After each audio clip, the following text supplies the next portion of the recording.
नमस्कार, आप देख रहे हैं सनराइज ब्रेकिंग न्यूज। मैं हूं आपके साथ किंग करुणेश।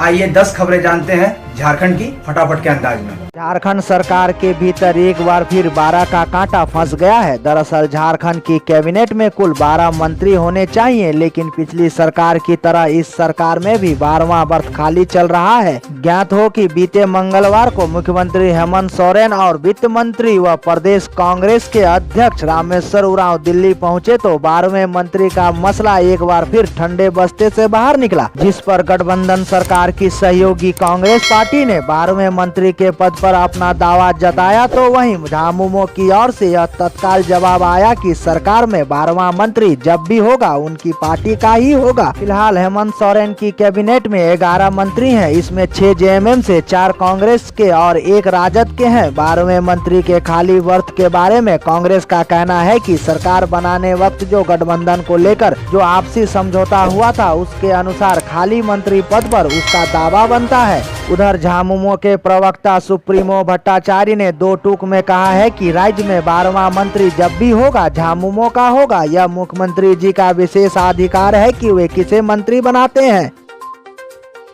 छठी जेपीएससी में गलत ढंग से चयनित अधिकारियों की नियुक्ति को उच्च न्यायालय ने 7 जून को अवैध घोषित कर दिया। इसके बाद उन अधिकारियों की बर्खास्तगी की मांग तेज हो गई है। इधर पूरी चयन प्रक्रिया को ही रद्द करने को लेकर बोकारो से मांग शुरू हुई है। राज्य भर में इसे लेकर प्रदर्शन होने लगे हैं। बोकारो स्थित गांधी चौक सेक्टर 4 पर अभ्यर्थियों ने धरना प्रदर्शन किया और छठी जेपीएससी परीक्षा को पूरी तरह से रद्द करने की मांग कर रहे उम्मीदवारों में शामिल सफी इमाम ने कहा कि आज 10 दिन हो गए हैं, लेकिन हेमंत सरकार ने छठी जेपीएससी के 326 अवैध अधिकारियों को पद मुक्त नहीं किया है। सरकार उन्हें तत्काल पद मुक्त करे और पूरी परीक्षा को ही रद्द कर नए सिरे से परीक्षा आयोजित करे। वहीं एक अभ्यर्थी ने कहा कि हेमंत सरकार जेपीएससी के भ्रष्ट पदाधिकारियों पर कड़ी कार्रवाई करे।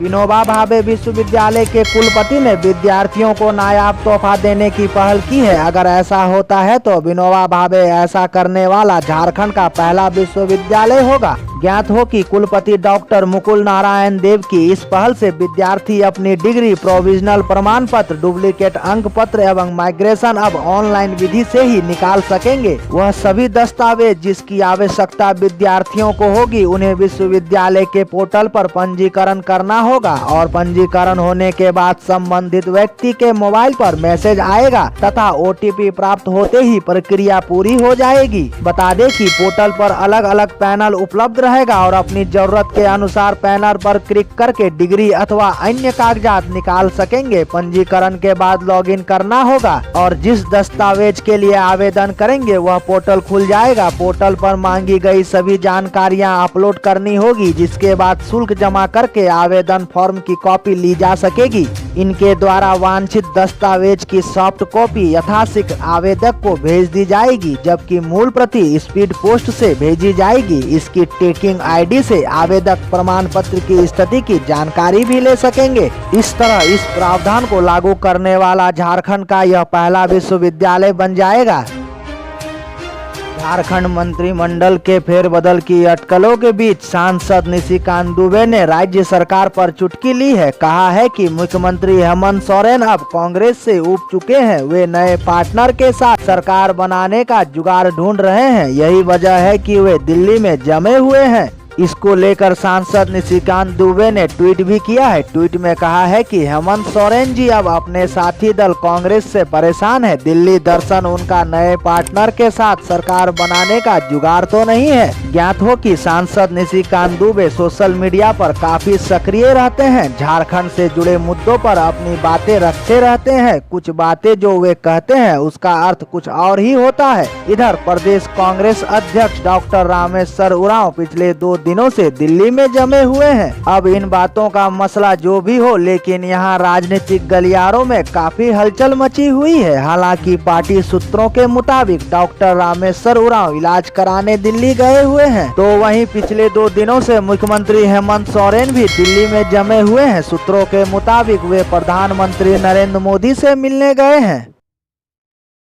झारखंड प्रदेश कांग्रेस का अंदरूनी कलह एक बार फिर से खुलकर सामने आ गया है। स्थिति यह हो गई है कि पार्टी के कार्यकारी अध्यक्ष और विधायक ने ही प्रदेश अध्यक्ष के खिलाफ झंडा बुलंद कर दिया है। मगर झारखंड कांग्रेस के लिए यह कोई नई बात नहीं है। पहले भी इस तरह की बातें कांग्रेस में होती रही है, लेकिन इस बार मामला पहले से ज्यादा संजीदा प्रतीत हो रही है। ऐसा प्रतीत हो रहा है कि कांग्रेस पार्टी के अच्छे दिन नहीं चल रहे हैं। प्रदेश कांग्रेस में एक बार फिर से अध्यक्ष को लेकर खींचातान शुरू हो गई है और अध्यक्ष डॉक्टर रामेश्वर उरांव के खिलाफ पार्टी के नेता और कार्यकर्ताओं में ही विरोध खुलकर सामने आ रहा है। पार्टी के नेता व कार्यकर्ता ने डॉक्टर रामेश्वर उरांव को अध्यक्ष पद छोड़ने की सलाह भी दे डाली है। बता दें कि कांग्रेस के कार्यकारी अध्यक्ष इरफान अंसारी ने कहा है कि एक व्यक्ति एक पद के तहत अध्यक्ष पद छोड़ देना चाहिए। इनको लेकर महानगर व जिला अध्यक्षों को बीच नाराजगी है। तो वहीं पार्टी नेताओं ने पार्टी के पूर्व अध्यक्ष इरफान अंसारी से कहा है कि जब डॉक्टर अजय की वापसी हो सकती है तो सुखदेव भगत की वापसी क्यों नहीं हो सकती। इरफान ने कहा कि व्यक्तिगत लड़ाई को संगठन से दूर रखा जाना चाहिए। युवाओं के आने से संगठन मजबूत होगा। इधर पार्टी अध्यक्ष डॉक्टर रामेश्वर उरांव ने दो टूक में कहा है कि आला कमान का जो भी फैसला होगा उन्हें मंजूर होगा।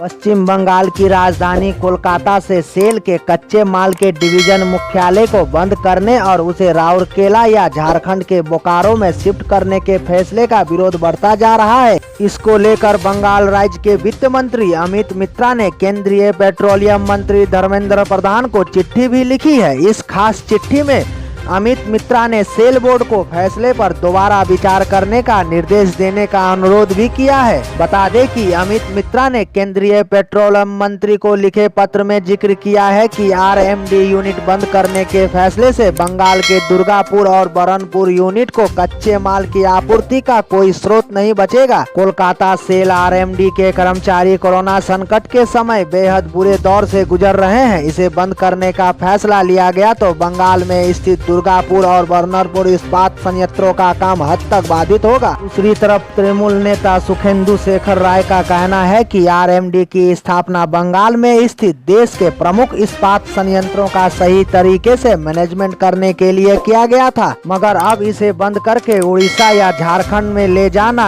कहीं न कहीं बंगाल के लिए दुर्भाग्यपूर्ण है। दरअसल सेल बोर्ड ने कोलकाता में डिवीजन मुख्यालय को बंद करने का फैसला लिया। इसे कोलकाता से राउरकेला स्टील प्लांट या बोकारो स्टील प्लांट में शिफ्ट करने की बात कही गई थी। इसी पर विवाद बढ़ता जा रहा है।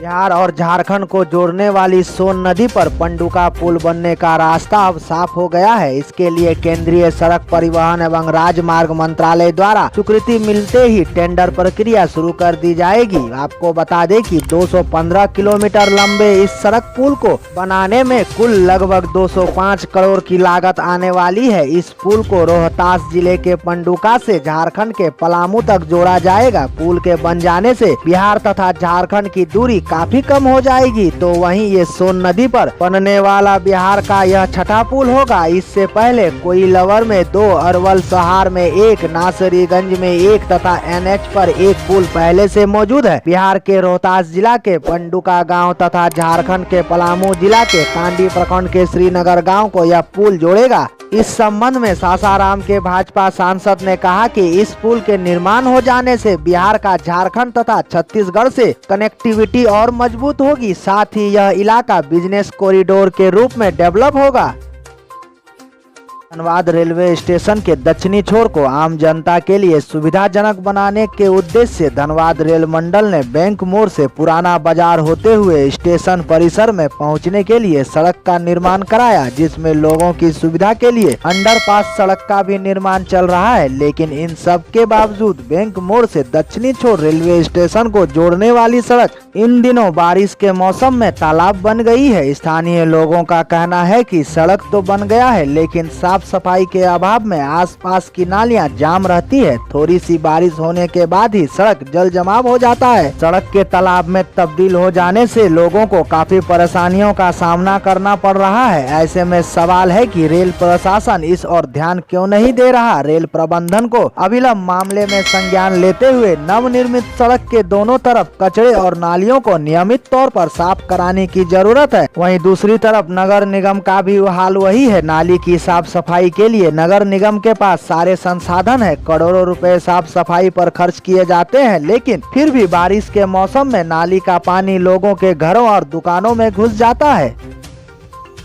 प्रदेश भाजपा ने आरोप लगाया है कि हेमंत सोरेन सरकार के राज में दलितों के खिलाफ उत्पीड़न की घटनाएं बढ़ गई है। पूर्व मंत्री और चंदन क्यारी विधायक अमर कुमार बावरी ने गुरुवार को पार्टी कार्यालय में प्रेस कॉन्फ्रेंस में कहा है कि सरकार राजधर्म को छोड़कर वोट बैंक की राजनीति कर रही है। राज्य में वैसे लोग जो आपराधिक घटनाओं को अंजाम दे रहे हैं, यदि वे हेमंत सरकार के वोट बैंक से ताल्लुक रखते हैं तो उनके ऊपर किसी भी प्रकार की कोई कार्रवाई नहीं होती। पुलिस प्रशासन या फिर जिला प्रशासन उस पर आंख मूंद लेता है। अमर बावरी ने याद दिलाते हुए कहा कि 1.5 वर्ष बीत चुके हैं मगर भूखल खांसी और उसके परिवार को अब तक न्याय नहीं मिल सका है। नई घटना साहिबगंज में मुख्यमंत्री प्रतिनिधि के द्वारा जमीन लूट की है। साहिबगंज के दिनेश पासवान की जमीन एसडीओ कार्यालय के समीप है। यह उनकी पुश्तैनी जमीन है। इसे अपने पावर के बल पर सीएम प्रतिनिधि पंकज मिश्रा ने हड़प ली है। एक अन्य घटना चाईबासा के मझगांव प्रखंड के हतना दौरा में हरिजन बस्ती की है। वहां हरिजन करुआ परिवार के लोग रहते हैं। ये लोग साफ सफाई का काम करते हैं। इनके साथ बीते 21 मई को अल्पसंख्यक समाज के लोगों ने सफाई करने के लिए नहीं जाने पर मारपीट की। इसमें दर्जनों घायल हुए। पर इस घटना की जानकारी होने के बाद डीएसपी इस पूरे मामले को डरा धमका कर दबाने में लग गए हैं। वहीं जामताड़ा के चिरूडी के तुरी परिवार के साथ भी मारपीट कर उनकी जमीन हड़पने की घटना घटी है। अल्पसंख्यक समाज उस गांव में बहुत आयात में है। इस कारण तुरी परिवार को उसकी अपनी ही जमीन से बेदखल कर दिया गया है।